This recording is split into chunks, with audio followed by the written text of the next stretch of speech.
बिस्मिल्लाहिर्रहमानिर्रहीम अस्सलाम वालेकुम। और एलोवेरा और ये है एलोवेरा प्लांट और बहुत सारे प्लांट्स। तो एलो जो होता है इसमें बहुत सारी स्पीशीज होती हैं एलोवेरा के अलावा, और इनमें हाइब्रिड वैरायटीज भी होती हैं, ड्वार्फ भी होती हैं और बहुत सारे कलर्स में होते हैं। एलोवेरा उन्हीं में से एक प्लांट है जो कि सबसे पहले हमारे गार्डन में आने वाले जितने भी प्लांट्स सबसे पहले गार्डन में आते हैं उनकी लिस्ट में ये एलोवेरा भी होता है। एलोस में बहुत सारी वैरायटीज हैं और एलोवेरा जो है ये कॉमनली हमारे जो एरियाज होते हैं उनमें मिल जाता है। बहुत सारी जो वैरायटीज होती हैं उनमें बहुत सारे प्लांट जो होते हैं वो हमें नहीं मिलते हैं, और इनमें हाइब्रिड वैरायटीज भी होती हैं, कुछ रेयर वैरायटीज होती हैं। तो एलोस में बहुत सारी स्पीशीज हैं, और ये एलो और अगावे जो होते हैं इनसे मिलकर इनकी क्रॉसिंग से भी बहुत सारे प्लांट्स बनते हैं। और ये है एलोवेरा, ये कॉमन एलोवेरा है और जो कि एक मेडिसिनल प्लांट है। बहुत सारे घरों में ये चल जाता है, बहुत सारे लोगों के पास, और बहुत सारे लोगों के पास ये नहीं चलता है। थोड़ी-सी कोशिश करते हैं, थोड़ी-सी एफ़र्ट लगानी पड़ती है, तो फिर ये हमारे गार्डन से कहीं नहीं जाता है और ये बहुत ज़्यादा हो जाते हैं। और ये मेरा ऊपर वाला गार्डन है और ऊपर वाली छत है, और मेरा टेरेस गार्डन है नीचे, तो वहाँ तो बहुत सारे प्लांट्स हैं और इसको भी मैंने रखा हुआ था, तो ये फिर आहिस्ता-आहिस्ता बढ़ने लगे और बहुत ज़्यादा हो गए, तो फिर इनको मैंने ऊपर शिफ्ट कर दिया। तो ऊपर वाली छत पे मैंने इनको रखा हुआ है, ये माशाल्लाह बहुत ज़्यादा हैं और नीचे भी बहुत सारे हैं, टेरेस में भी बहुत ज़्यादा हैं। ये बहुत ज़्यादा हो जाते हैं, लेकिन ये स्लो ग्रोइंग प्लांट्स हैं। तो वक़्त के साथ-साथ ये अभी इसको मैंने छोटे-छोटे पॉट में लगाया हुआ है, इसका बेबी, तो इसमें अभी पानी नहीं है, इसमें ग्रेवल्स डालें और आप छोटे से छोटे पॉट में भी लगा सकते हैं।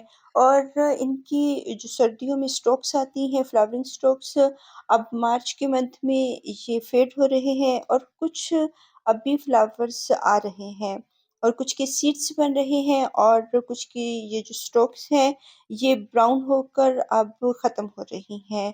तो इसपे सीड्स बन रहे हैं और ये सीड्स बनते हैं क्रॉसिंग से। और अगर पॉलिनेटर्स हमारे गार्डन में आ रहे हैं जैसे बीज़, बटरफ्लाइज़, हमिंग बर्ड्स, तो फिर उनके जो है अच्छे पॉलिनेटर्स अगर हमें मिल जाते हैं तो फिर ये सीड्स भी बनते हैं। तो सीड्स जो है एलोवेरा की वैराइटीज़ में कम बनते हैं, बहुत सारे जो एलोस की वैराइटीज़ होती हैं उनमें बहुत ज़्यादा सीड्स भी बनते हैं।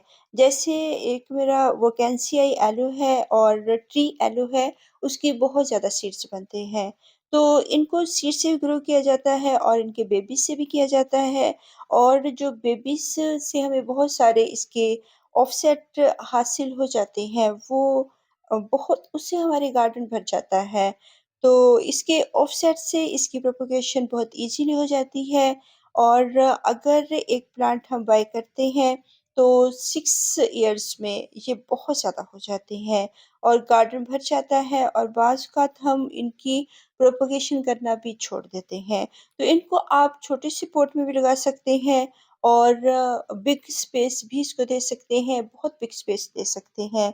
और ये बहुत छोटे से पॉट में भी इसको लगा सकते हैं, कप्स में लगा सकते हैं, और छोटे-छोटे पॉट्स, सिरेमिक पॉट्स जो होते हैं खूबसूरत, उसमें भी लगा सकते हैं। और ये मदर ऑफ़ थाउज़ेंड का प्लांट भी इसी में लगा हुआ है, और यहाँ पे आना मेरा बहुत मुश्किल होता है।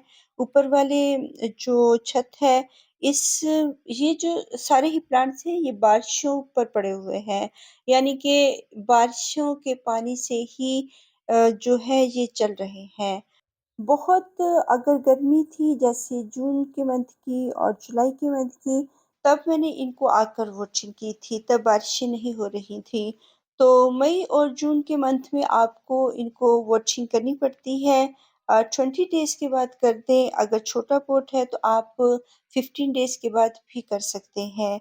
और इसकी फ्लावरिंग स्टॉक्स जो हैं वो अभी तक आ रही हैं। बहुत सारों की जो फ्लावरिंग हो चुकी है और कुछ हैं जिनकी अभी भी फ्लावरिंग हो रही है और इनकी फ्लावरिंग होती है मैच्योर होने पर।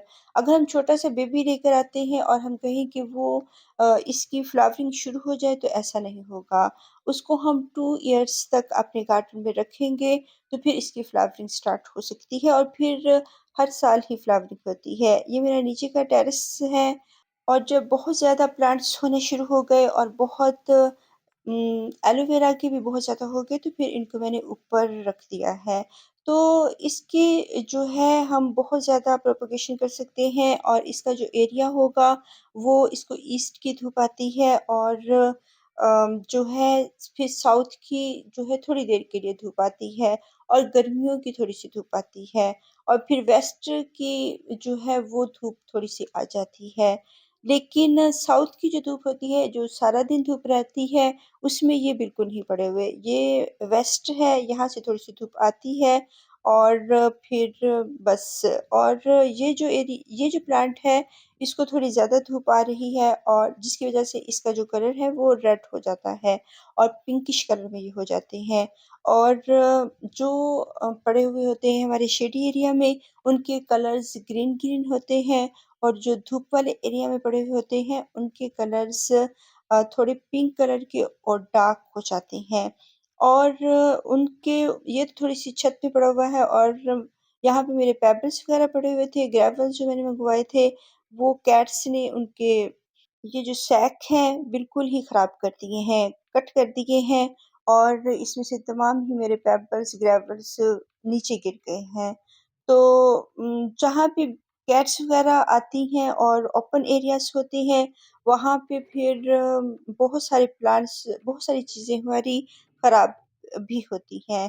तो इसको हम अच्छी तरह से वाचिंग करेंगे क्योंकि ये ड्राई है, सॉइल इसकी बहुत ज़्यादा और क्योंकि ये थोड़ी-सी छत है इसके ऊपर, तो यहाँ पर बारिशों का पानी नहीं हुआ है और मुझे लगता है कि मैंने 2 मंथ से इनको वाटरिंग भी नहीं की है।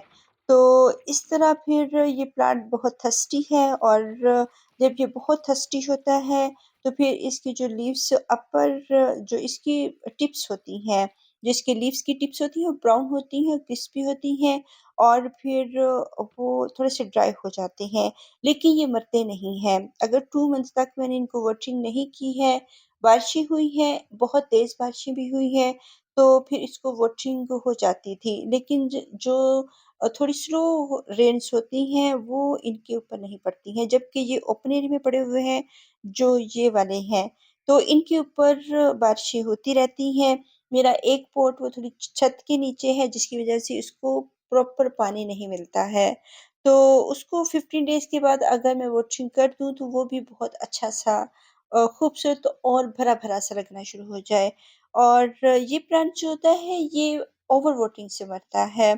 इसको कम पानी से थोड़ा-सा ड्राई होगा, अगर बहुत गर्मी है तो 1 मंथ हम इसको नहीं दे सकते हैं ड्राई सॉइल में, क्योंकि फिर जैसे ये प्लांट्स हैं, इनको काफ़ी अर्से से पानी नहीं मिला है, तो ये थोड़े-से श्रिंक हो गए हैं और थोड़े-से ड्राई हो गए हैं और फिर ये खराब थोड़े-से लीव्स इसके हो जाते हैं, लेकिन ये मरते नहीं हैं। तो अगर हम इनको बहुत ज़्यादा वाटरिंग करते रहेंगे, तो फिर ये मर जाएँगे और इनके जो लीव्स हैं, वो भी खराब होंगे, रोट होंगे, इनकी जड़ें भी रोट होंगी। तो इनकी प्रोपेगेशन हम इनके ऑफसेट से कर लेते हैं, इनके जो बेबीज़ होते हैं और अगर हम छोटा-सा बेबी बाय करके लेकर आते हैं, तो इसको मैच्योर होने में तकरीबन 2 इयर्स लग जाते हैं। अगर हम कहें कि आज ही ये बड़ा हो जाए और इसके पप्स भी आने शुरू हो जाएँ, तो ऐसा मुमकिन नहीं है। जो अनमैच्योर प्लांट्स होते हैं, उनके जल्दी से बेबीज़ नहीं आते हैं और जो मैच्योर प्लांट्स होते हैं, उनके 1 ईयर में ही बेबीज़ आ जाते हैं।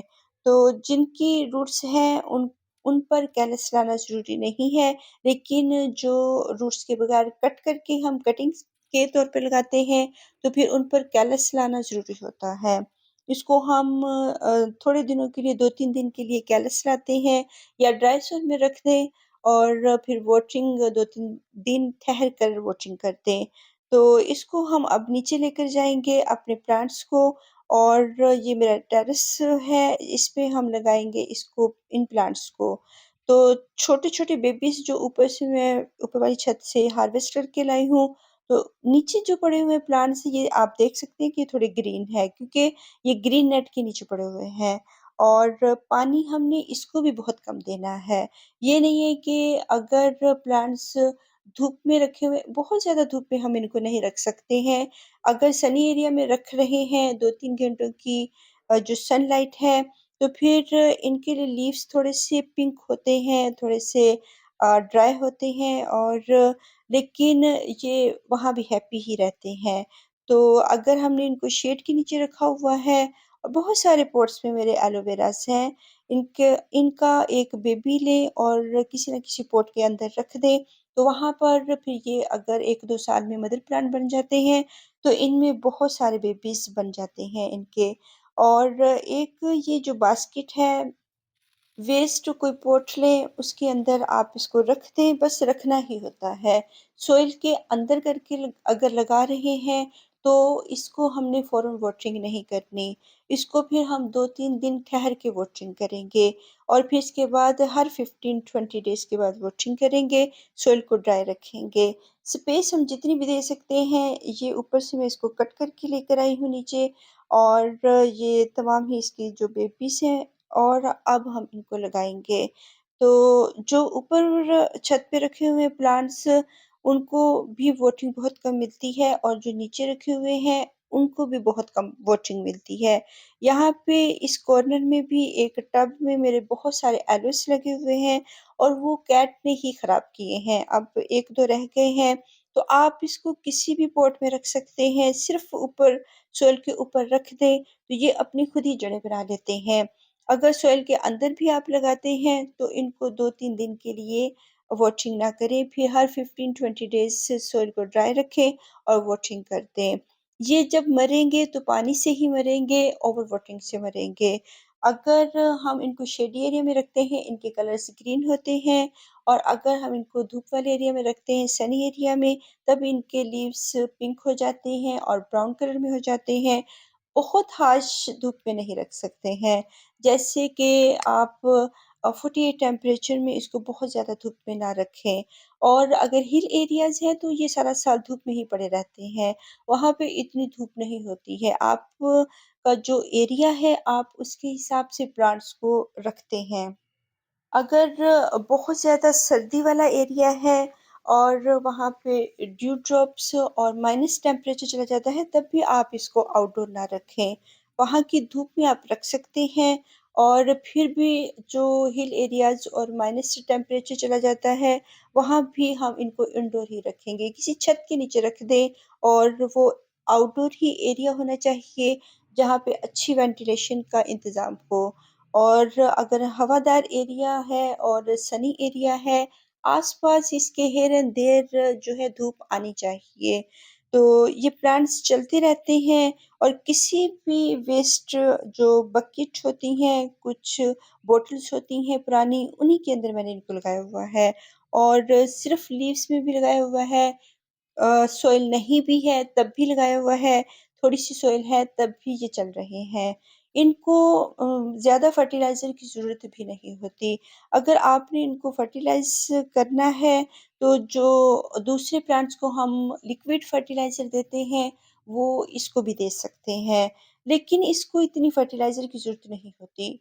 ये ऐसे ही चलता रहता है, जितना हम इसको तंग करेंगे, जितनी इसकी केयर करेंगे, ये उतना ही खराब होगा। जितना हम इसको इग्नोर करेंगे और उन एरियाज़ में रखेंगे जो हमारी पहुँच से दूर हों, जो जहाँ पे हम ना पहुँच सकते हों, क्योंकि इनको केयर पसंद नहीं होती कि हम इनको फर्टिलाइज़ करें या बहुत ज़्यादा इनको पानी दें या बहुत ज़्यादा धूप इसको हाई टेम्परेचर में रख दें या बहुत माइनस टेम्परेचर में रख दें। बस नॉर्मल से टेम्परेचर में रखें और यहाँ पे मैं तमाम ही प्लांट्स को अपने रख दूँगी और फिर 1-2 दिन में इसको वाटरिंग कर देंगे।